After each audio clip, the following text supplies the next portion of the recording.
Welcome to Raging Bullets, a DC Comics fan podcast, episode 490.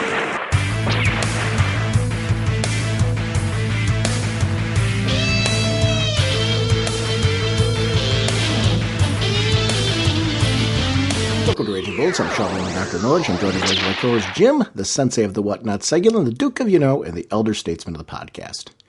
On this episode, we're going to be talking about Super Sons #1, Green Arrow #17, Batwoman Rebirth #1, and the Wildstorm #1.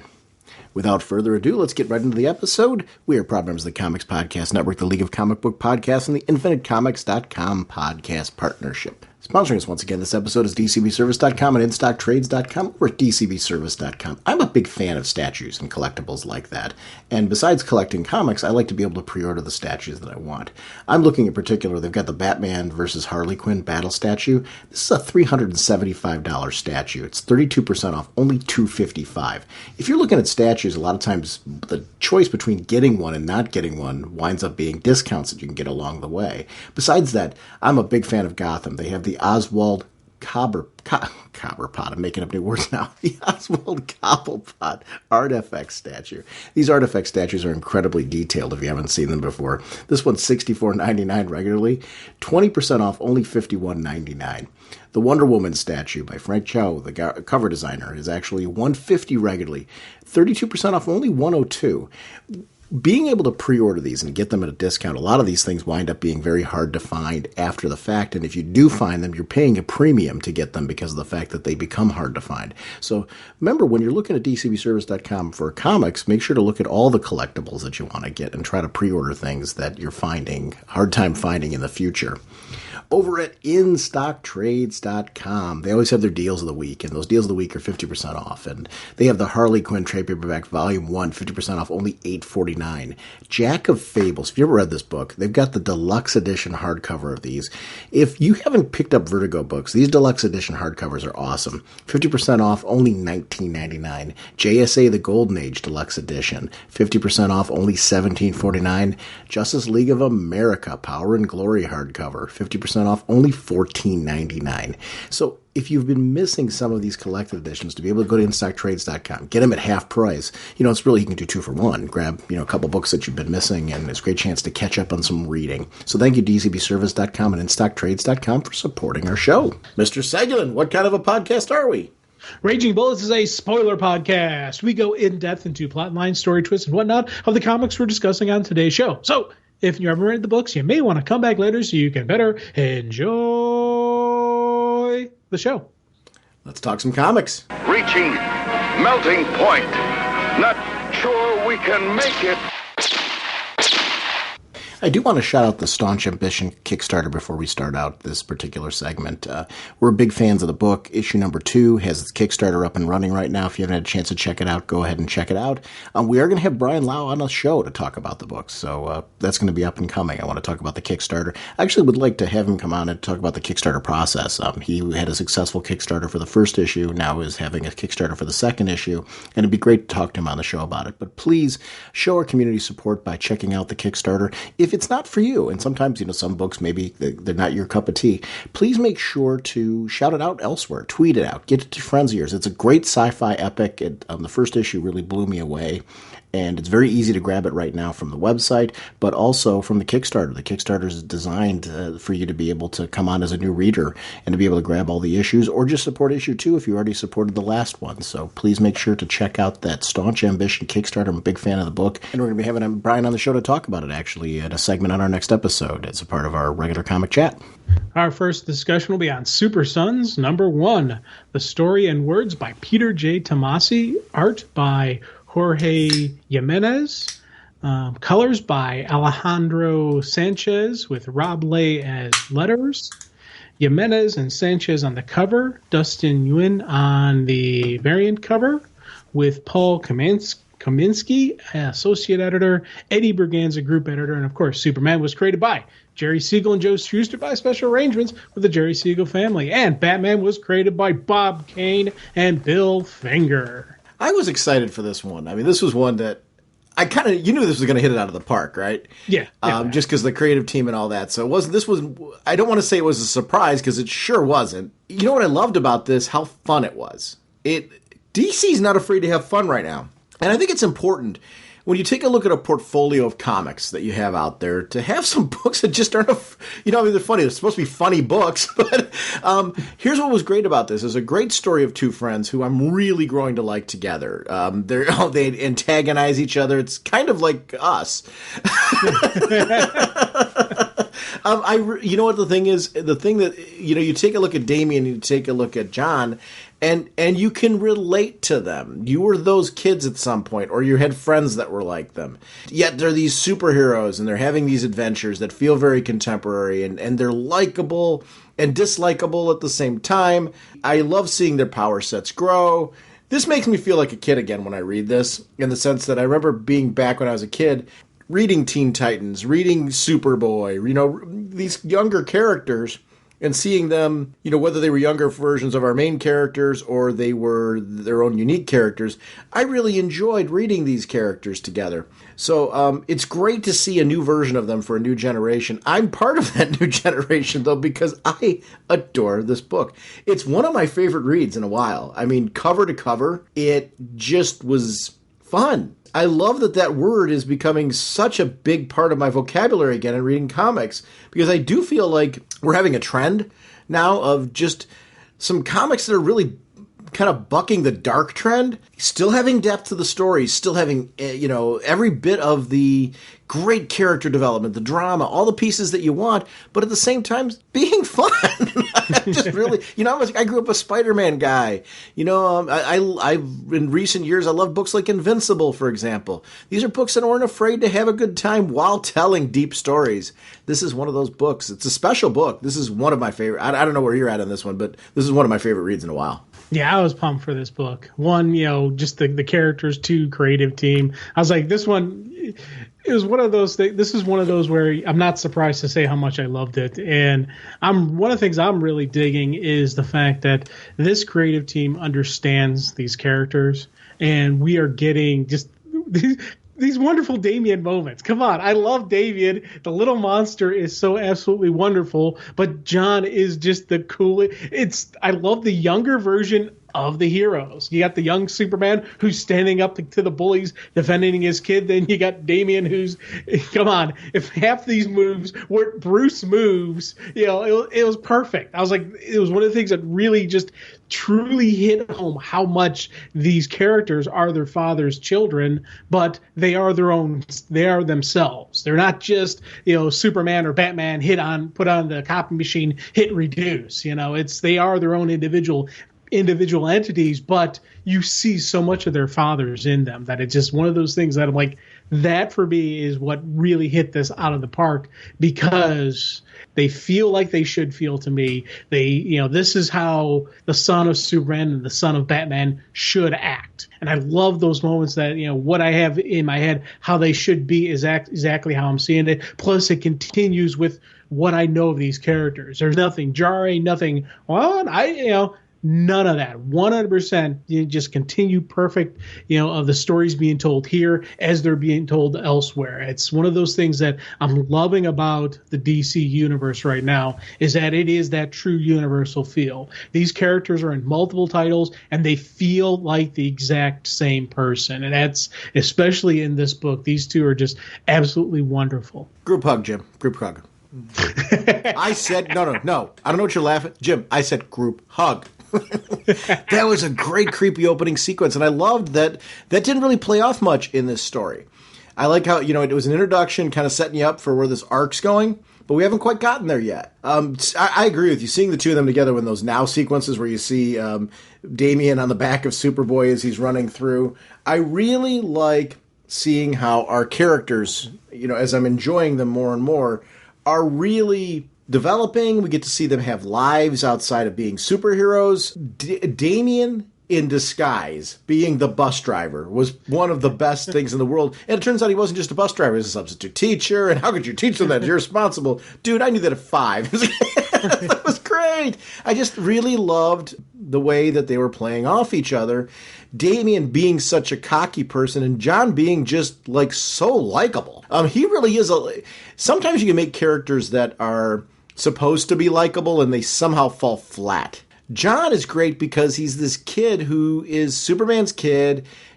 Because he's part human, there's some irregularities as far as determining what his power set actually is and how reliable it is at certain times. And I like that as he's discovering his powers, we get to know more about him. And he just feels like a normal kid. And yay to his parents for raising him in such a way. But I really like that. And then the contrast with Damian is what really makes this book work. But I for as crazy as it was, I really wanted to be on that bus. Oh, God. Well, the snowball fight was wonderful. I love the fact that, just as, John's getting ready to actually throw down, big, huge giant snowball, bonk, Damian ends the war. That right there had me cracking up. And then you go from that really cool scene to the two confronting him with, him being the teacher and all that stuff. And he's like, oh, I have more than nerve, John, and I didn't make anything up. I could have had my doctorate in geology at 7 years old. And why didn't you? Because my mother killed my professor and dumped him in the ocean.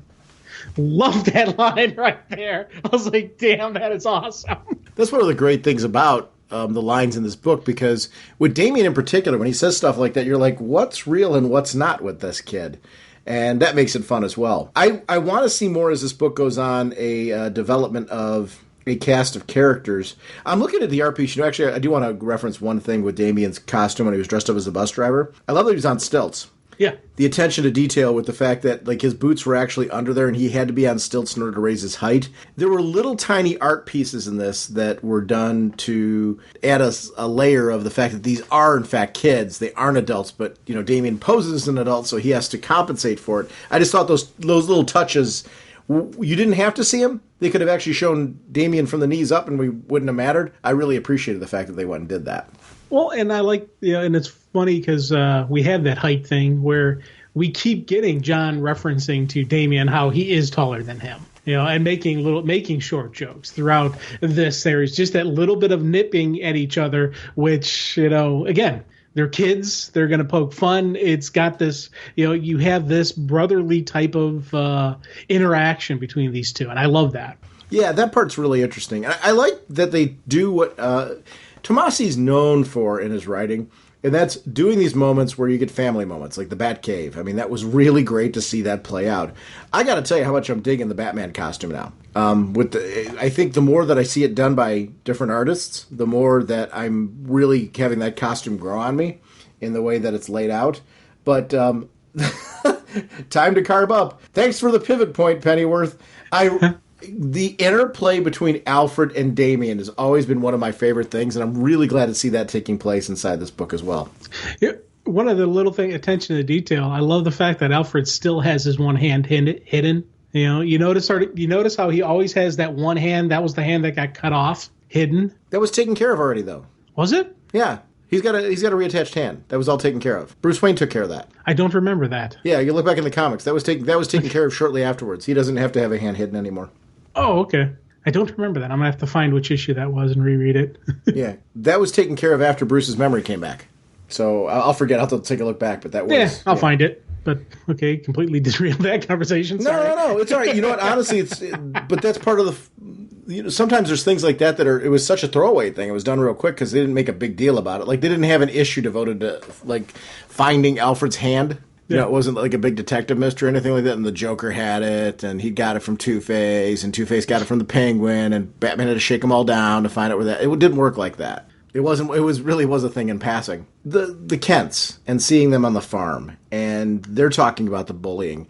I like the Superman concept. I always did, about he has to hide his powers, so he lets certain things go because of the sake of the identity is really important, and being able to live a normal life is really important. And I could see how John would have trouble with this because you want to help others. You want to make things happen. And also, it's you want to make a difference, but you also don't want to look like a fool. And that's a hard part, too. And I like that John is like this really well-balanced kid. He made the good choice. And you kind of see that he's being raised very similar to his father. I really like this version of Superboy because of that. And I love the family interplay. Just the mom, dad, and son, and it was a really cool kind of moment because you think back to some of the great Superman interactions with both Ma and Pa Kent. You can't just say, yeah, he had some great moments with Pa, but he had some great moments with Ma, and he had some just great family moments. And I love the fact that this right here was a really cool tag team between Mom and Dad, just saying, hey, you did exactly what we expect you to do. You saw something unfair, you tried to stop it, we're proud of you. And then, Lois is jumping right in, and hey, who knows? Somebody saw you stand up to those bullies, they're going to stand up down the line, and it's going to keep building, and this is going to keep growing. And for me, that was like a really cool, just, family moment. And I loved how John's drawn in there, where he's kind of got that look, and he's got the smile on his face, and just that he has that, my parents are proud of me. That's awesome look on his face. This was a great written, but also a great visual moments. When Damien shows up, it's Jonathan's bedtime, and Damien shows up there, and he's like, listen, you Superboy or not? Because there's something going on at your father's favorite hangout, Metropolis, at LexCorp. And I wasn't even thinking that we were going to get Lex right away at the end of this issue as part of the cliffhanger. And I think what threw me off was the kid in the beginning. So I thought, okay, this book's going to lead to somehow them having a reason to converge on this kid. We haven't gotten that yet. We get the confrontation with Lex. I thought that was a great ending because I did not see it. I don't know if you saw it coming. I did not see that coming. Not at all. 100% complete surprise, and I was hooping and hollering when it's Lex, because the one thing Clark really doesn't want is for Lex to know about his son. Surprise, he now does. Well, he doesn't know that it's his son, though. You think it'll take Luther that long to figure it out? Oh, I'm saying right now though, you gotta. But here's the thing, you got a superpowered kid running around. We've had Superboy before that wasn't Superman's son. True. We do live in a world like that. So, I mean, depending on how this is handled, I'm not disagreeing with you by saying that. I'm saying right now, it's not necessarily a foregone conclusion that this is Superman's kid. Yeah, not yet. But for me, I'm imagining Lex will figure it out very quickly. Just like he'll figure out that Damian is the son of Batman, if he doesn't already know that. Well, I'm sure he probably figures there's some relationships with the Robins anyway. It's always been kind of alluded to. Anything else you want to talk about with this book before we can move on to Green Arrow? Oh, God, I just love it. That's all. I just want to make sure that's very clear. And it's not even just the story. It's the visual parts, the story. It's everything blending well together. This is one of those, again, going into this, I knew this creative team would hit it out of the park, and they did. Flat out lived up to the expectation. That's something, that's huge to say, that a lot of times we have these huge expectations. I know I did with Super Sons, especially because it had my little monster in there, and it had, John in there, and I was like, man, this is going to be really awesome. Lived up to the expectation. Jim, I want to talk with a book right now that I have trouble saying it isn't my favorite book being published by DC right now, Green Arrow number 17. Benjamin Percy on the story, Otto Schmidt, art and color, Nate Pierkos of Blambot on lettering, Neil Adams with Alex Sinclair on the variant cover, Brian Cunningham, the group editor, Harvey Richards is the associate editor, Andy is Khouri editor, and apologies for any name butchery. This is a book that really has done well with its creative team. I am a big Green Arrow fan. This book in particular, I'm enjoying what DC's doing right now with The Flash a great deal. And I'm really enjoying Green Arrow a great deal. These are two of my books that each month I jump to. The second that they come out, I'm just finding them to be really terrific, high-action reads, fun reads, great character development and drama. They are unique to each other and to every other book that's being done at DC right now. Like Green Arrow, you could easily make him Batman light, and they've done the opposite of that. Putting Diggle in the book's been fantastic. Having his younger sister in the book is great. Black Canary in this book is absolutely killer. The artwork is just really tailor-made for this title, in particular the two of them, because every sequence they're in, I really enjoy the action. I enjoy the romance. I enjoy the moments where they're just chatting with each other. This really is a great example of how you take what is classic DC history, modernize it and make it today. His outfit I dig, the padding and everything like that. This was a really pivotal, important issue because it does kick the storyline to some places I didn't see it going. But you talk about artwork. This is one of my favorite art teams right now, consistently going on a book. I'm looking at the beginning, the opening page where you see, Green Arrow starting to chop down trees for for arrows and to make a bow. Actually, to make his new bow, I should say. He was looking for a very specific kind of wood for his new bow. He's got this big thing going on right now where there's been this smear campaign by his own company to destroy the name of Oliver Queen and also Green Arrow. Green Arrow is now a fugitive vigilante killer when he didn't kill anybody. And I really like the way this story's playing out. I like this sense of just when you think Ollie's got the upper hand, the bad guys change the rules yet again. And it's really just, this has been one of the most fun rides that I've been on in a comic in a while. And I got to agree with you on just how cool the book is. This is one of those books that when, with Green Arrow, he is just the concept of the guy is kind of cool. You think about it, just all the, the trick, either whether you're going trick arrows or whether you're going precision shooting, that he doesn't need the trickery. It's a neat character, a neat concept. And they've had sometimes going the political, the Playboy, a little bit of column A, a little bit of column B. They've done a lot of different stuff with Arrow over time. And I got to say, I really dig this version of him because I think he's gone through all of the different emotional sets, all of the different, what you would quote unquote call a classic Green Arrow story. And just in a couple short issues, we've seen him go through the political side. We're seeing the Playboy. We're seeing the guy who had all the money, who lost it, who had to go back to the basics. He's now living in the woods, setting up shop and doing it, going old school, if you will, on the character. And just, it's showing the precision of what makes him, what makes a precision archer such a strong and powerful hero. You're seeing it it's not just pop and flash. I love that, but I also do dig the fact that his bad guys have consistently been really tough. Yes. He's not getting any walkovers. He's not getting an easy shot. And he goes from one heartache to another. And I think that for me is something I'm like, man, come on, just give him somebody easy. Just give him a cakewalk one, throw out the, the Royal Flush Gang. Come on, give him something. Give him at least, just a small segment, a small series. Just kind of give him a break, You're going like starter Rocky 3, Rocky Balboa. Is that what you're saying? Yeah. Yeah. And I'm saying that because I feel bad for my friend. I want him to have it easy. And every single moment, he, just when you think, and that's one of the things I love about the book, is just when you think, okay, he's really starting to make headway, boom, kneecapped. Oh, dang it. Oh, man. But he keeps going, and he keeps fighting, and he keeps persisting. And it's, not just the lay down and say, I'm done. That's not what the hero does. And you add to it the supporting cast. You add to it, I got to agree with you on Red Arrow, and I'm calling her Red Arrow from now on, just even though Ollie has, isn't accepting it. I don't care. I am. I think she's absolutely wonderful addition. Every time they have her in the scenes, they have her in the fighting, she'll do some little thing.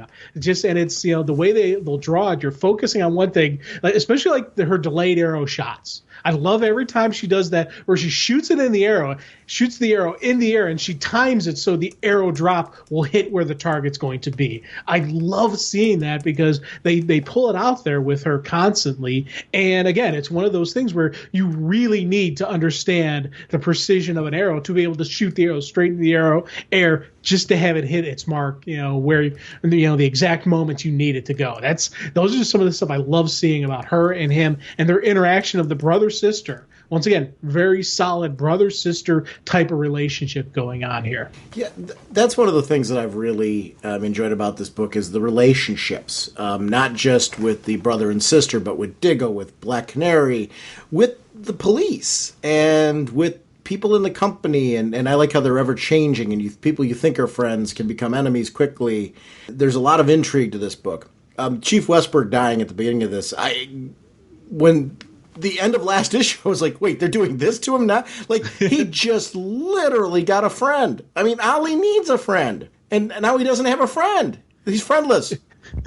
Not only does he not have a friend, he's completely been blamed for the death. You add to it the fact that we've got this evil consortium running Queen Industries. They're really feeding the frenzy as to Green Arrow murderer. I love just how it's not just the fact that there's there was a Green Arrow stuck in the chest of the police chief. It was all of these bad guys. It was all of the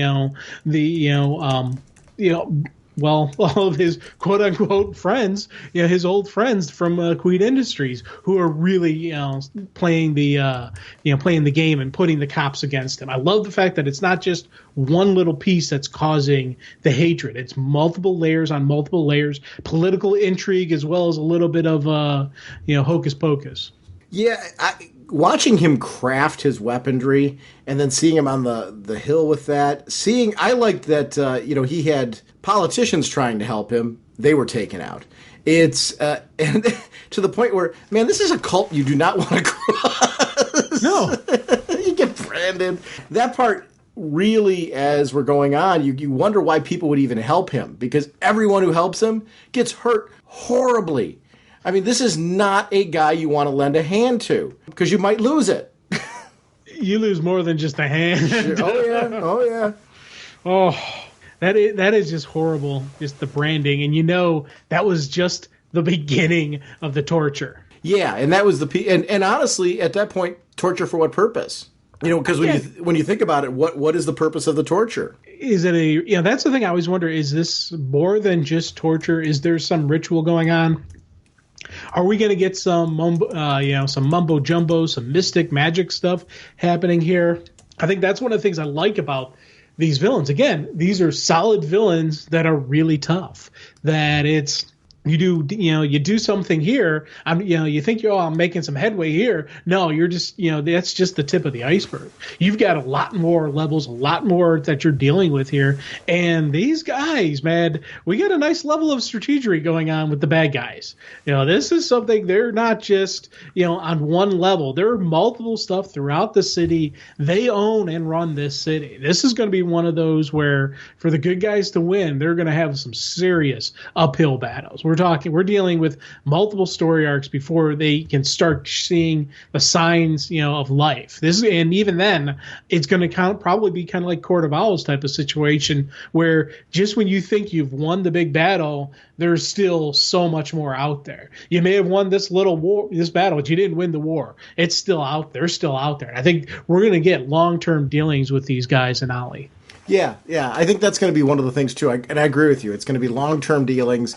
That type of stuff is what I really like. The fact that we're building characters and villains that will appear in the future, adding something to the mythos. Because Green Arrow's Rogues Gallery isn't huge. That's the piece that I'm really liking about this. It's adding some more characters in there that kind of flesh out that Rogues Gallery a little bit. I liked Malcolm Merlin's use in this whole thing, because I like that they kind of play off what's going on in the TV a bit, in the sense that there is a familial relationship with Malcolm Merlin that's there, and they play off some of those elements. I like that Malcolm looks at Ollie as the son he always wanted, and that's an interesting piece of the puzzle between the two of them.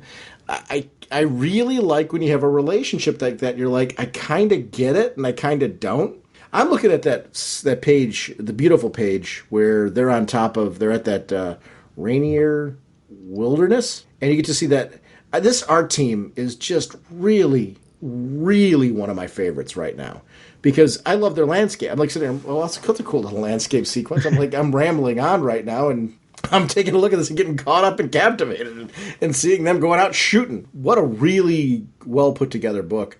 I like his goatee back. What do you think about it? Oh, come on. I was always a fan of the goatee. Mm-hmm. I always wanted that thing back. And I was at the point where I was like, okay, bring it back and you can make it fake. So you put it on to throw people off and then take it off when you're Oliver Queen. I've always been a fan of the goatee, and I'm even a fan of dismissing the fact that people wouldn't recognize the giant goatee on Oliver Queen and not realize he and Green Arrow are one and the same. I'm okay with the suspension of disbelief, especially though, given his current situation that everyone thinks Oliver Queen's dead.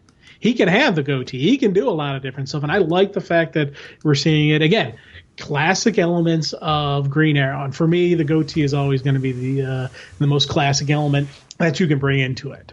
I agree. The goatee is a cool element. The costume's a good element.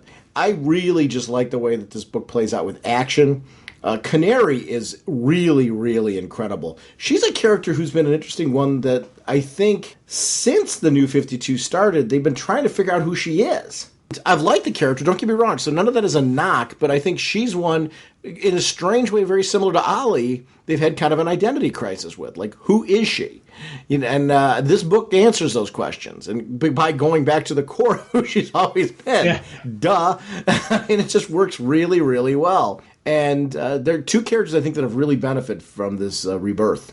Has been Green Arrow and Black Canary in particular, because I love seeing her in Birds. I love seeing her here. She's a character I'm really enjoying seeing more of.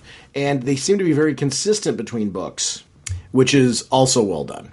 Yeah, and I agree with you on the Canary comments, because that's what she's one of those.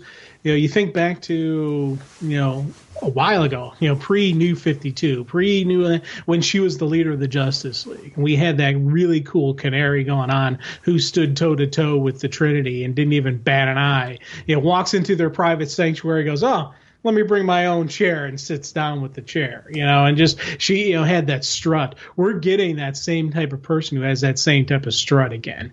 And it's not anything like a dramatic, flip-flop and change from what the groundwork that was laid before. This is like kind of a growth and a natural progression. It's like we're seeing that character who she becomes come back. We're seeing the development and growth of her. Or if this whole universe is all the prior universe, she's getting back her groove of who she was before. It's however you want to take it. Either way, to me, it seems like a great growth of character and great growth of a character who should be strong, who should be powerful. And I think that again is one of the strengths of the Green Arrow book. This is Green Arrow title. This is, but they're not letting any of the support characters take a weaker stance. This could very easily be called Team Green Arrow, because it's both, each of these different characters, they're letting them grow. They're letting them develop who they are and their own strengths and actually show their own strengths and their own weaknesses. And I think that always makes it an interesting,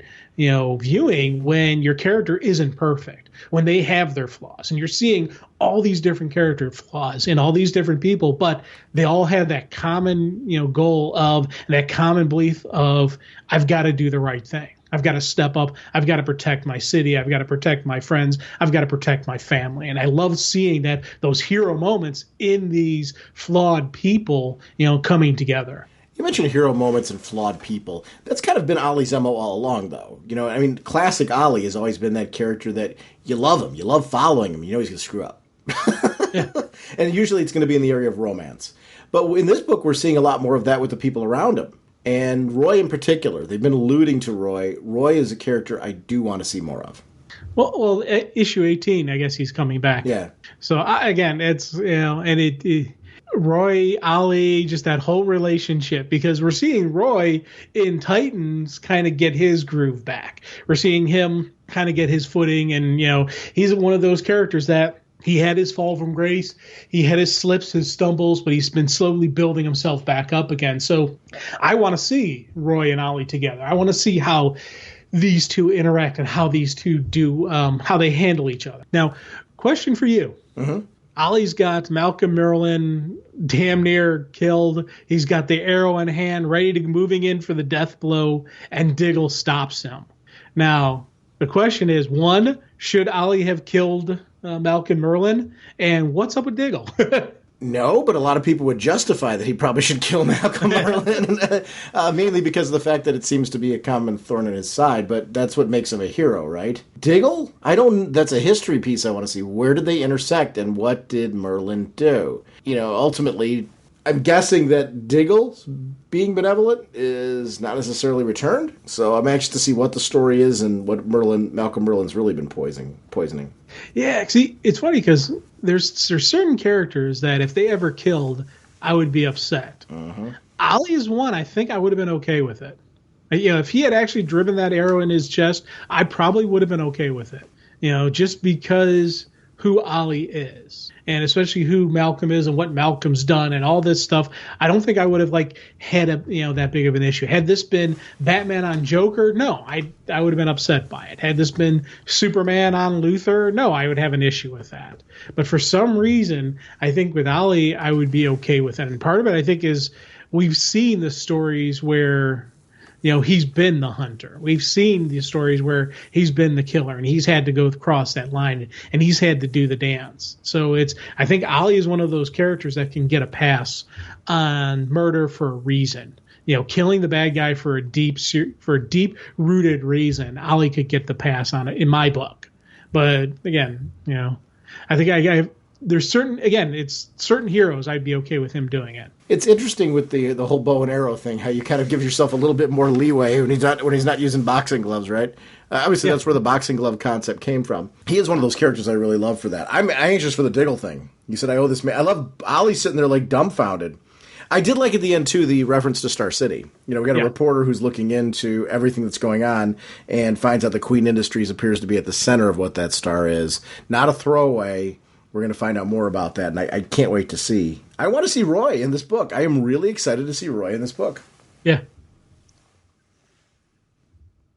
Our next discussion will be Batwoman Rebirth #1, with Marguerite Bennett and James Tynion IV as the writers, Steve Epting on artists, and that's Epting, Jeremy Cox colors, Darren Bennett on letters, Steve Epting again on covers, Jay Lee, June Chung on variant cover, Dave Wielgo, Wielgosz as the assistant editor, Chris Conroy editor, Mark Doyle group editor, and Batman was created by Bob Kane with Bill Finger. This book was awesome. I didn't know. Oh, God, yeah. I mean, I knew what to expect in the sense that we were going to get Batwoman, and I love the character, so you got me on board with that. I did not know that we were going to get so much more depth to her backstory that ties into now and the future. And a lot of this is directly related to Dad and the relationship with Dad and the ever-changing relationship with Dad. Kate is a great character. I think her relationship as far as being family with Batman is only heightened this book. I love that her military history, her sexual orientation don't overshadow the character. They enhance the character. And there's a big difference between the two of them. I really feel like everything's very natural with her. So her relationship choices, the way she acts, the same things that you would expect from a heterosexual couple. And I really like the way that, or a heterosexual character, I should say. She's like a female Harley Quinn at times. And I really like that I really have found that I like this character a lot. So I applaud DC for giving this character another shot in a solo title, because I think she's done nothing but shine in Detective Comics. This is a great creative team so far when you're taking a look at the initial Rebirth issue. And I was glad this was an origin one. Yeah. Well, and, they still, you got to keep that scene in there. And I do love the fact that, it's the fact that all she had to do was just say, hey, it's a misunderstanding. It'll never happen again. And they would have walked away. Nothing would have been on the record. But it is the code of honor. A cadet shall not lie, cheat, or steal, nor suffer others who do so. I love the fact that right there, it's about the honor. She could not lie. And she was confronted that she had to tell the truth. And I thought, for me, I always love that part about who she is. Because, it's part of it is the fact that, yes, she is a person who is gay. It's the same. But for me, it's not just about the fact that she was gay is why she got out. It was because she acted with honor. I love the fact that she held on to her honor. She did not lie, and it still cost her. That, for me, is the biggest thing that causes all this heartache on her. Because, she didn't do anything dishonorable. She didn't do anything wrong. She, did the honorable thing. She did not lie. And I love that was what the punishment. And you see why it would draw her over the edge. Why that would push her over the edge. Why she would go, from the hardcore disciplined West Point honor guard to just the falling down drunk, who, completely loses everything. Completely just falls, from grace. And I love just how we see that dynamic. And if when you start getting into her mindset, you understand why she did that. But then again, you go back to why she rebuilds herself back up, why she comes back and why she fights back. What makes her such a cool person is Batwoman. These are all these things I always love about this character. Her backstory with the death of the sister and the mother has been tweaked. And I really like the tweaks. Like, there was more of a sense. I mean, it is, it's the same basic backstory. I get that. But there's still some variation on it. And there's been variation with the character, the costume, and everything since this book started. That I'm talking about since the New 52 started, I should say, to kind of bring everything together. This is a book where I'm really like, when we saw what happened with the mother being dead and how, the sister being dead and how, you couldn't help but wonder, the mother died execution style. That doesn't make a whole lot of sense. There's more to the story, you know what I mean? Oh, yeah, and it's one of the things that I liked how, again, we have the same backstory that we know about, but they're introducing these other characters that are going to play into the Batman mythos now. This whole time when she was off the coast of Malta, when she was 23, and and they even call it the lost year. What happened in that lost year? Who are these people? How are they going to interact? Because, this wasn't just a throwaway. This is going to play out into who she is, into the current Batwoman story arcs, what's currently going on, in the present day. And I love the fact that they took these moments to, again, the Rebirth issue is a great time to introduce these characters that they're going to flesh out later. They're going to give us more when they start bringing them into the present day and the modern times. But again, it was a nice little blips in there. Now, I guess I do want to go back to the mother and sister really quick, because we know what happens with the sister, and we get to see, we actually do see her in the coming soon or coming to the Batwoman book sequence in there, and I as she's preparing for their final battle, which I thought was great. It does lead me to a question. Obviously, the sister was taken for the purpose of where she eventually went. Right. Why? I know the mother was shot in the head. I get it because of the bag. Why do you think she was really executed? Was it straight gunfire? And the reason why I'm asking that is, why would they execute her? What are they hoping to accomplish? Well, it's the I don't know, man. Again, it's on one hand, part of me is like, this is all a giant setup, because we know Alice is her sister, because they've done that in the past. They've already brought that character, and they're going to bring her back. But very easily, Well, in the back, in that one page, she's on there, featured on there, calling her sister. Right. So we know she's coming back, and part of me always wondered if the mom wasn't executed by the dad, because we've seen him not exactly we've seen him take some extreme measures, and part of me always wondered, did he do that?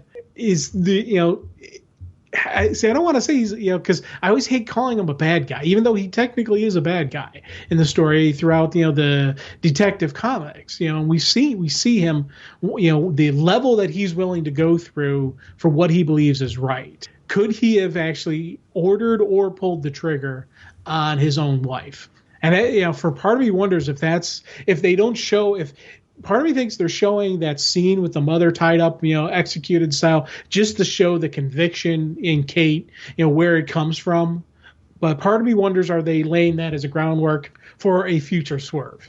So I do have a question about this. With a character like Kate, when it comes to people like Maggie Sawyer and Renee, do you like it better when she is with somebody exclusively, when that's kind of nebulous? Do you have a preference? Is it kind of like a little bit A, a little bit of B? Well, you know what? I think with a character like that, with her personality and her character traits, I like seeing her in a monogamous relationship. I like seeing that side of her, because you think about just who she is, and just again, I'm going to throw out the honorable character that she is. I can't see her, I can't see her being the kind who's dancing around, and just partying up and having fun with multiple partners. I see her being in a committed relationship. I see her as her personality as being that kind of person who would have that committed. It's kind of like Superman. Superman, I couldn't see him as the super playboy. Dick Grayson, on the other hand, I don't have an issue with it, because it kind of fits his groove. It fits his, it fits his, flow. Same thing with Ollie. I like seeing Ollie in, Black Canary, but I'm not completely opposed to the Oliver Queen, Playboy. It's the different characters. I think their personalities need to fit how they're reacting. And for her, I think her, being in a solid, committed relationship, I think she's one of those characters that they can have her in a relationship, have her in a marriage even, and it wouldn't take away from the character. In a way, it would enhance it, like we get with the Superman and Lois stories, where we get that interaction between that wonderful married couple. I think Kate's character she could actually have some really cool personal moments and some really great, just those character development type moments, for her if she was in, the relationship, especially if her partner knew she was Batwoman. Those when she and Maggie were getting together, I was all for those two getting together just because I wanted to see the vigilante and Gotham top cop living together, and dealing with the fact that they know each other's secrets, and those moments where they would be the person who could actually be that, that shoulder to cry on, or that support structure in place, and they understand each other. But having those moments where you can't do that, this is a cop's job, kind of moments. And so I think she's one of those characters. I'd like to see her in these relationships, but it's, again, she's got to have that right person with her. And so far, a lot of these relationships they've shown her with, she's got these great partners that just completely get her groove and get her vibe and fit in this universe. And that's important. The characters feel like they fit. They're not forced, because you want these books to feel natural. Like the supporting cast is natural to the main character. They have their own history outside of the book that we never know about, and I love that kind of stuff too. I tell you, one of the things I really digged about this issue was how they wrapped it up. Going through the montage of the training, going through the montage of her solo, going through the montage of her with, Detective, and then finally ending with her and Batman dealing with the aftermath of the Monster Men, and even the clip of what's to come. I love the fact that these, and a lot of these Rebirth issues are doing that, where they're showing us a glimpse into the future, and they're showing us what's going to come out of this. And of course, seeing that final page with her, looks like she's siding with her dad because she's wearing the costume of the bad guys, and you see her armed, locked and loaded and ready, Commander Kane, we are approaching Gotham. Your orders, open fire. It's, you want to know what's going on here. Where is this coming and what's going to happen here? And part of me wonders is, because that's not the sister, because the sister's Alice, could that be the mom? And we're missing it. Granted, the mom and the daughter could look very much alike. And could that actually, Commander Kane, be the mom instead of Kate? I never thought about that point, that it could be the mom. Well, let's look at that picture again. Is there any kind of tell there? Wow. See, in a way, it looks like Kate, And, when you go back to the page of the mom, they do have a resemblance to each other. Wow. I don't know. You're right. It is Commander Kane, not identified. Not that she would be identified as Kate, but... Right. Now, my guess is it's probably not. Okay. My personal guess is that is actually Kate, because you see how she's drawn. It does look like Kate, but again, it was one of those things where I was sitting there and it was just, are they doing a swerve here? And that was the first thing that popped in my head is this a swerve? Now, granted, she has the red hair, and her mom's got blonde hair. It's, so, I can't see the mom dyeing her hair like her daughter to, for the role, but it was one of those things that did pop. It was one of those weird things that popped in my head is, could this be? Yeah. I don't know. I get it. I like the mystery. I think that's one of the great things about this book is the added layer of mystery to it, because you got to give her this sense of, it's Batwoman, right? You got to give her this sense that she's part of the Bat family, and that because she's part of the Bat family, there should be some form of sense of a role. Like, I mean, we've recently seen in Detective Comics, for example, an exploration from Tim Drake, of the other Robins and what they each bring to the table and how they bring something to Batman and his own role in all of that. So when you take a look at Batwoman, you got to kind of take a look at her in relation to that crowd too and say, well, where does she fit? I think this issue tells you exactly where she fits. What a phenomenally written issue.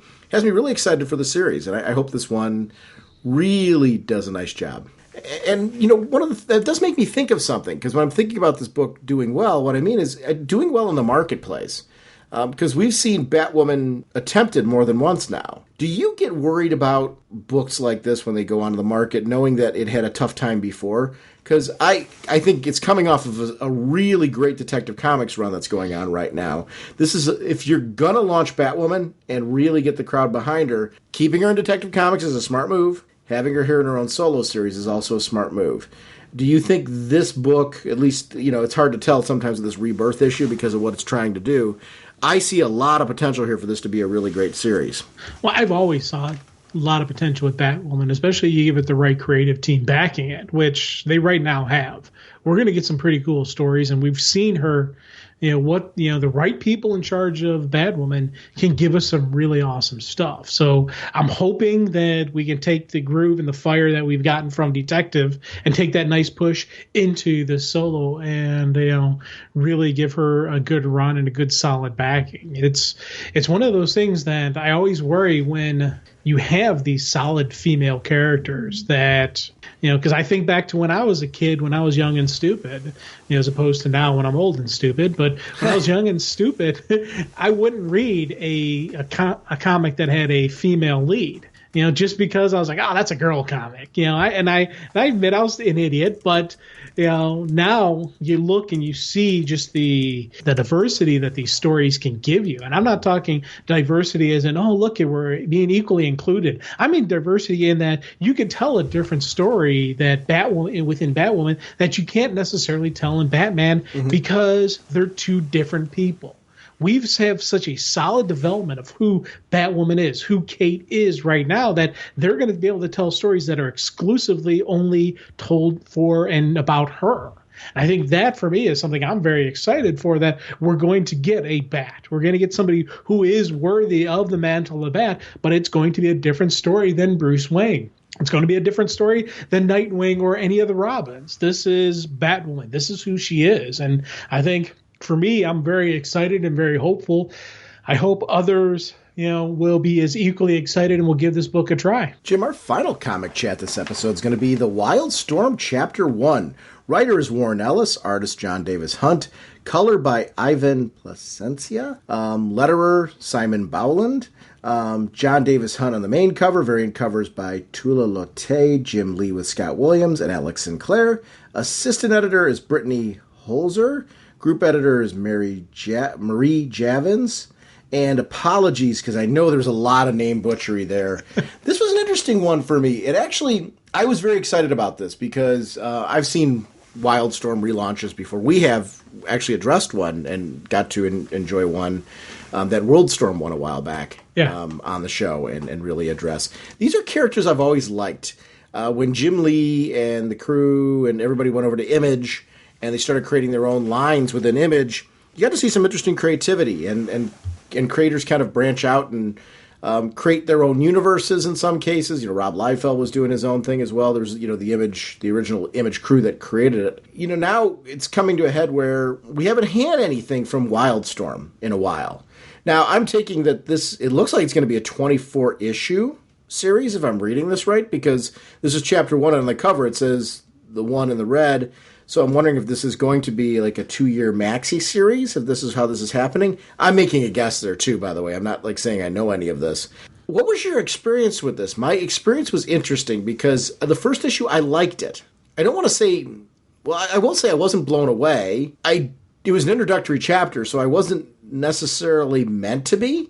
There was certainly enough there right from the get-go to make me want to come back for issue 2. I reread it again and found myself really looking at this book in separate pieces. So then I did my art read-through and really kind of just looked and enjoyed the art, and it's really got a great art team on the book. I'm a huge Warren Ellis fan, so Warren Ellis's writing was a draw on this one for me. So I really, as I read through again, and I really enjoyed my read, you start to see a lot of the setup that he's doing, getting to introduce certain characters, but also showing you behind the scenes, the demons, whatever those things were that they're called in Wildstorm. But I'm talking about the ones that they look humanoid, but they're actually demons.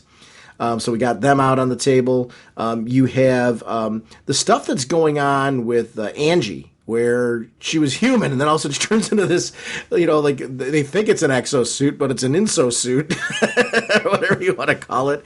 I really liked, or she's turning into a robot, and it's a reimagining of what these characters are. We saw Voodoo. We got to see, just a whole bunch of characters starting to be introduced. How did you feel about this one, though? Because, that's what I'm saying. I guess my first read-through was, I liked it. and it was enough to get me on board for issue 2.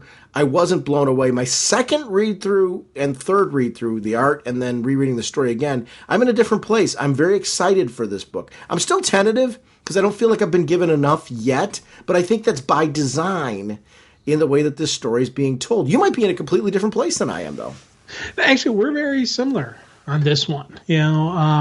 First read through, I was like, oh, this is gonna be kind of cool. And I'll tell you right out the gate, after issue 1, I was in for issue 2. Yeah. Issue 1 on my first read through gave me enough that I was like, okay, this is a book I will want to keep reading. And again, Warren Ellis has the name. He's one of those writers that I'm like, come on, I gotta have this. And again, that first read through was a really cool, solid story. And then you go back through and you really start looking at the artwork, and my art read through it. I was like, man, there's some cool looking stuff here. I love the transformation scene, main engines, start, just the pain she's in as she engages, it's those is multiple stuff, little bits like that. And then you go back through and you read the full story on my third read through, knowing what I was expecting. It's like, oh, okay.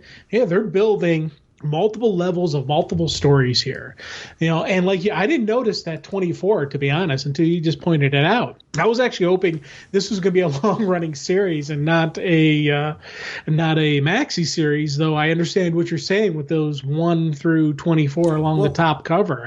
Could that be an arc? On one hand, if that's the plan, cool, but on the other hand, I'm like, dang it, I hope they do more than 24. Could that be an arc? I don't know. Maybe. Jim, I could be completely reading into this. The 1 through 24 could be something to do with something interior-wise I'm missing. I have no idea. I just kind of, we'll see what happens with issue 2 because I'm looking right over there right when we get started. You know what I liked about this? They didn't go out of their way to overdo the amount of characters. Like, we didn't see Grifter this issue. Yeah. And I was I want to see Grifter. I know he's going to be in the book because I saw the character designs. But I like that we're not forcing, all right, let's get everybody's favorites in the first issue so that way we guarantee they come back. I don't want that. I want some form of story setup. You and I are in the same place. There was enough in the first issue to definitely make me want to come back for the second. So I hope my comments aren't taking that away. It's just not, it's different when I take a look at the other 3 books that we were talking about. This book isn't quite in their place yet. It could be, though.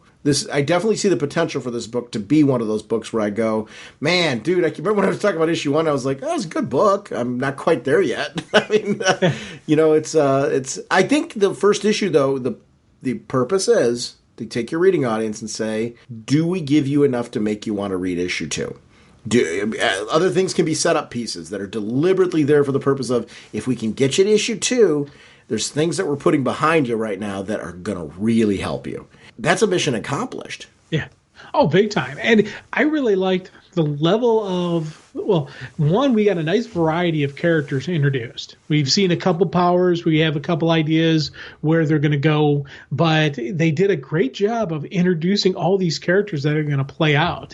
Because again, I'm not as in depth, in deep with this universe. So for me, again, it's remind. Oh yeah, okay, I remember that guy. Oh yeah, okay. And it was kind of a neat thing for me because I was like, Angie. Oh yeah, I remember her. Yeah, okay. And I see it was one of those things where it was a nice way they introduced it. So if you have zero knowledge of the Wildstorm universe, this right here was a great intro into these different characters, and then it allows you to just get initial sight, initial taste of who these people are, and then it's slowly going to start building, and it's going to. But when I say slowly, it's not slow as in slow funeral dredge boring. It's slow in that it's not throwing all this massive information at you. It's giving you a nice level of information, story, bam, action, information, story, bam, action. I loved how they did a great layout where you have these moments of hits, of energy, moments of hits of story, moments of hit of just,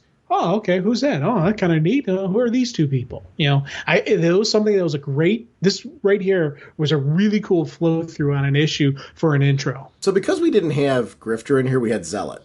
And I thought Zealot opening up was pretty important to me because if you've been a longtime fan of the Wildstorm universe, these are certain characters that you've got to... Well, let me ask you this question. Do you have, when you think Wildstorm, are there certain characters that stand out for you or not? Or, I don't mean like not in a negative sense. I mean, do you have like the go-to Wildstorm characters? See, for me, no, because I don't have that deep, knowledge and background and just growth of the characters. For me, this was like with Zealot, when that first opening scene, she's got the one blood stain and then the two blood stains on her cheeks. It was kind of a reminiscent of how she looked in the past.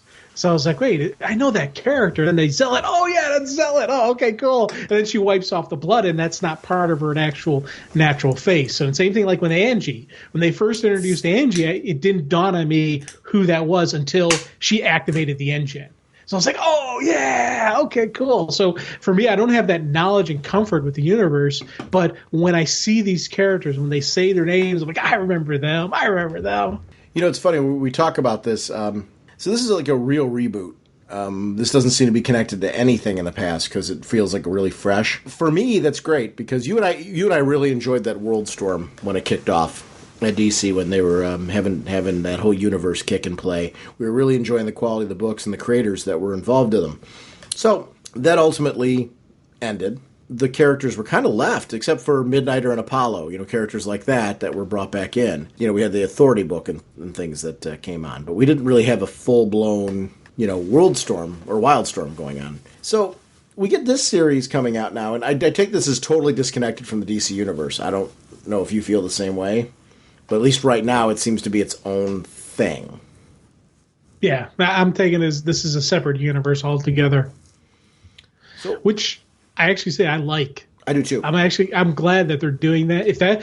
I'm hoping that's what they're doing because I like these characters having their own universe. I love the DC universe and the interconnectability and all that stuff. That's wonderful, but I don't need to have that. If you can tell me a really cool story within its own separate universe, I say go for it. You don't need to have everybody together if you do it right. I get what you're saying. You're right. As long as you do it right and you flesh out the characters and you make them interesting, you can bring as many characters as you want into the series, but you never want to oversaturate. Then something gets lost. Does it bother you when there's a character you like that or you've known really well and they reimagine the character's story? Let's use Cyborg. Cyborg's story's been reimagined for the New 52. He was never a member of the Teen Titans, not the way that we knew him to be. So do changes like that, does it matter? Does it depend on the character? Do changes like that bother you or not? Especially when you consider certain elements of the character's backstory canon? Does that turn you off, or is it something where you just kind of roll with the punches? What does it look like for you? One, it depends on the character. Like you mentioned with Cyborg, changes to Cyborg didn't really bother me or anything because I didn't have that connectability. I didn't have that personal, who he is. I didn't have that, kind of like, oh, this is my Cyborg, has to be this way. And I didn't have that with him. Now, you talk about with Superman, when they made the changes to Superman, I was a little bit going, hey, what's going on here? Who is this guy? Is this my guy? And that was when they first had Superman Rebirth. I was like, you know what? He's different, but he's still Clark. He's still Superman. I was okay with, whatever changes they made with him, whatever little tweaks they did to, the character. I was okay with it because it was, he was Superman. He had that Superman quality. And then when they brought in, the current Superman, I'm like, all right, and now this is the Superman I really love. So I'm even happier. So, it was one of those things where you have these characters that you have to have that certain, they have to have the certain qualities. If you throw out those qualities, then I get a little bit, I don't know. It's kind of like Diana. If Diana isn't, if she's just this,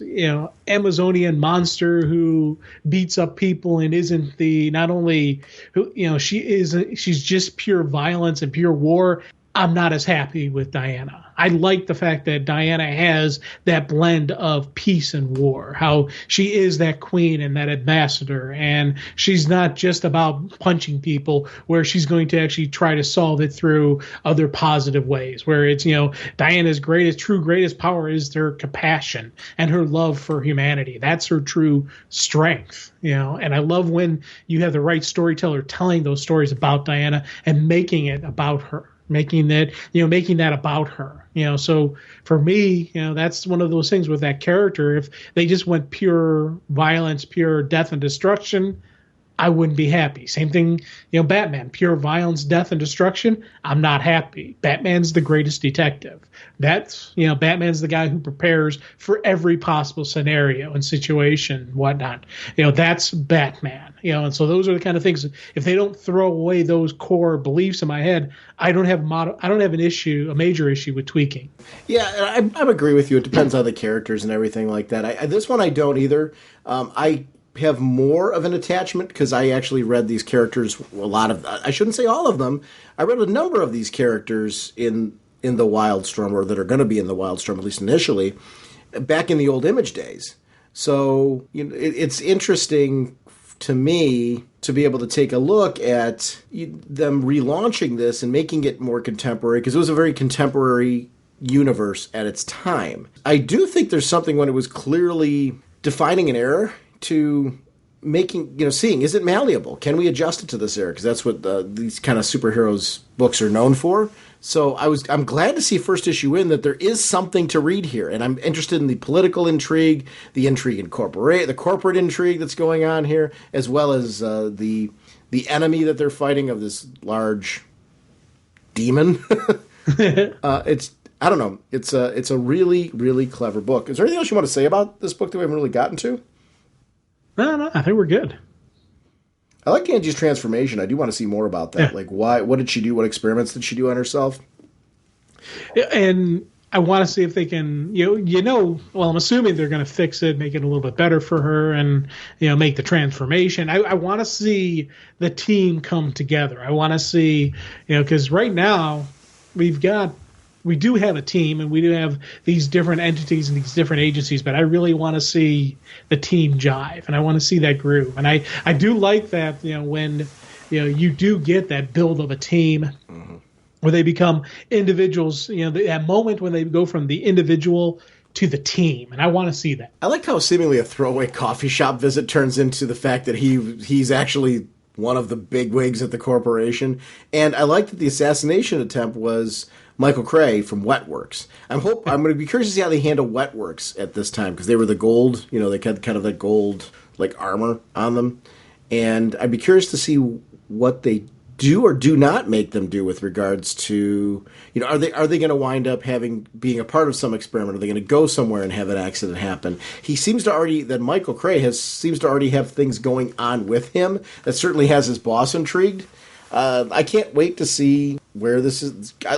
Every time they had a couple of pages, there was some new development that was then appearing later in the story on some level. Maybe not with all the same characters, but there was a continuation of at least following the path of certain characters through this issue.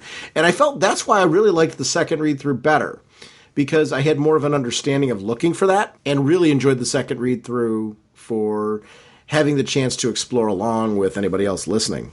And I forgot, I completely did not catch that was Wetworks. Mm-hmm. Again, I read a couple Wetworks stuff, but not enough that I would remember the characters' names. So I'm like, oh man, I'm glad you said that. Again, it's one of those things with this where I was like, oh, I should have noticed that. Well, I noticed he was the head honcho. That I thought was kind of cool, because I loved his dialogue at the coffee shop. Yep. It was just a very natural, just a conversation. It didn't seem forced. It didn't seem fake. It felt very real. And it wasn't one of those things where I was like, it didn't like throw me off of any of the story being told. I was actually glued to that story, seeing who those people were, reading them, and learning their life and their story. And I was like, I love the fact that then later on you see, okay, he's a big head honcho. Like, oh, okay, that's kind of cool. So it's really to ask this, Jim, after reading this first issue, it's kind of like my final thought of this one. How do you do something like this? Like, so you got a lot of characters, as we're mentioning, that you can pull from. And I'm finding that to be a draw with this book. Do you start looking for breakout characters to break out into their own series? Or do you look to protect this book? Oh, good call. Good question. I don't know. See, for me, I want to see this book be protected, and I'm hoping, as I said, I want this to be a nice, strong series. But if this is going to be its own separate, solo, 100% universe, you're going to need to have some of the characters go off. You're going to need to have either some other limited series offshoots to give us more of the story. Oh, I like that. What? I like that, the miniseries idea. Yeah, just give us little branches off on who these different people are, and have their own solo adventures. But I want to see them keep the Wildstorm title itself going. And you're dealing with a hard juggling act in that you've got all these different characters. But again, they did a great job with this opening, showing boom, boom, boom, boom, boom, all these different main characters that are going to play out, and then the support for those main characters. Yeah. I think they've got a really interesting world they're crafting here. The world is interesting to me. The people are gradually becoming more and more interesting to me. I do feel like I'm on the ground floor of something. And that's why, even though I said that, I had a little bit, I don't want to say a little bit of trouble, I had some questions about the first issue. It's really truthfully more of where I was at. There was still plenty to draw me back for issue number 2. This series has a ton of potential. I hope it's really good. All the way through. It's Warren Ellis. How are you going to do wrong? Yeah. I love the artwork. I love Warren Ellis, being honest. This was really a good choice out of the starting gate. Yeah, and again, it's, because one, Warren Ellis, so yeah, we're going to have some cool, writing, but again, this was a good combo on the visual and the story element. This was the right art team for this. How it didn't have the art style that they went with this, really fit the story being told. It really fit kind of a little bit of grit in this universe. There's a little bit of dark. We're dealing with covert operations. Kind of meta-human CIA teams. If kind of the way I kind of look at them. So they're not clean. They're not above board. They're not the bright dun-da-da superheroes. They get a little dirty. They get a little nasty. We have one of our quote-unquote heroes trying to kill another person. So right there, he was sent to try to assassinate somebody. So, and he's not, and which one's the bad guy? I don't think either one is. They're just doing what they need to do. And I think that for me is a kind of a cool vibe to it. So you need to have that kind of art style fit that vibe. That is a funny thing, I think. Is there been for you, taking it out of this book, we've read a lot of the Rebirth concept, the whole all the way through. Have there been art teams that you found were misplaced? Meaning that they might be really great art teams, but they just didn't feel right on the particular book that they were on or with the type of writing that was going on. Have you had any of that experience with this? I wouldn't say there's any been misplaced because nothing's ringing in my head. Mm-hmm. But I know when I've read it, there was a couple times when I've read a book where there would be an art team it was especially like when they had with a couple of different titles where it was one art team doing one issue, another where they had to break it up, multiple art teams. Got it. There was a couple times that I can't pull the exact title, but I remember thinking, I like the other art team better. I think that's the only time I've ever had where I would have one art team that I like better than the other. But I never had any moments where I was like, oh, this ruins it. Or I never had any that I can even recall where I thought one art team was better than another. And there's some titles that the different art teams actually help make the story for me. Like the Wonder Woman. I love the two different art teams. I love the two different uses of the teams, how they're doing it, and just how beautiful the two books look and how each one fits each of the different each of the different fits when they need it. So I was like, man, this is awesome. The Bat books, I love the two different teams they have when they're using multiple art teams because they did a really good job of balancing it out and making one team not so dramatically different that it throws you off when reading. So, those are some strong compliments just, in Bat and Detective. I loved how they played that out. I think it's more of, I'm enjoying how they're doing it. I think the editorial is really doing it. They're really on the ball with who and what they're assigning to the different projects. I don't think this is just kind of throwing a dart at the dartboard saying, you get this one, you get that one. They're actually looking at the style. They're looking at the groove and making sure they mesh well. Totally agree. Hope this craft can withstand this powerful force. I do want to remind everyone about our show voicemail line. And actually, if you've tried to call it recently and you haven't gotten our message, I'm going to be fixing that this week. I just recognized Jim was in Vegas and he did a call in and said that, hey, our voicemail message is missing. So I don't know, something happened on Skype. It is through Skype. The number is 1-440-388-4434 or drnorge on Skype. We love having you a part of our show. So that will be fixed this week. If you call before I have a chance to fix it, just understand that the messages got messed up. Something with Skype. It must have reset something on there. We are getting some voicemails, though. The only reason why I haven't recorded them is Jim's been on vacation. I want him a part of those discussions, so we will have them on our next episode. We are sponsored this episode once again by DCBService.com and InStockTrades.com. Over at DCBService.com, I told you about the statues. Be sure to check out that Wonder Woman DC Designer Series statue. Fit $150 regularly. It's 32% off, only $102. The Oswald Cobblepot Artifact statue. These are incredibly detailed. $64.99 regularly, 20% off, only $51.99. And, of course, the epic Batman vs. Harley Quinn battle statue. This is a fully detailed background scene statue. $375, regularly 32% off, only $255 from DCBService.com. Over at InStockTrades.com, don't forget the deals of the week. Harley Quinn Trade Paperback Volume 1, Die Laughing, 50% off, only $849. Jack of Fables Deluxe Edition Hardcover Book 1, 50% off, only $19.99. JSA The Golden Age Deluxe Edition, 50% off, only $17.49. And, of course, Justice League of America Power and Glory, 50% off, only $14.99. DCB Service shoppers, make sure also to link your My Digital Comics and Comixology accounts to your DCB Service accounts. Shop through their portals and get 5% of those purchases towards your DCB Service order. We love having them supporting our show, and I want to thank them for doing that. Our next episode, we're going to be talking comics. Jim will be back and be able to join us, and we will be discussing that next week. So we will see you then. Bye. On November 13th, Sean Whalen was asked to stop constantly talking about comic books. That request came from his wife. Deep down, he knew she was right, but he also knew that someday he would find someone that would talk to him. With nowhere else to go, he appeared at the home of his childhood friend Jim Segulin. Sometime earlier, Segulin's boss had requested that he shut up about his comic books and never speak of them again. Can two grown men put out a DC Comics podcast without driving each other crazy? It's Raging Bullets, the DC Comics fan podcast.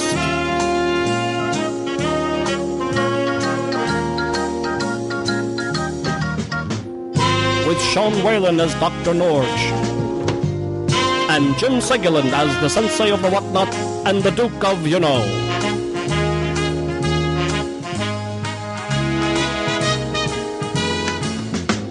It's a spoiler podcast, so they will go in depth into the plotline, story twists, and whatnot of the comics they are reviewing. So if you haven't read the books, you may want to come back later so you may better enjoy the show.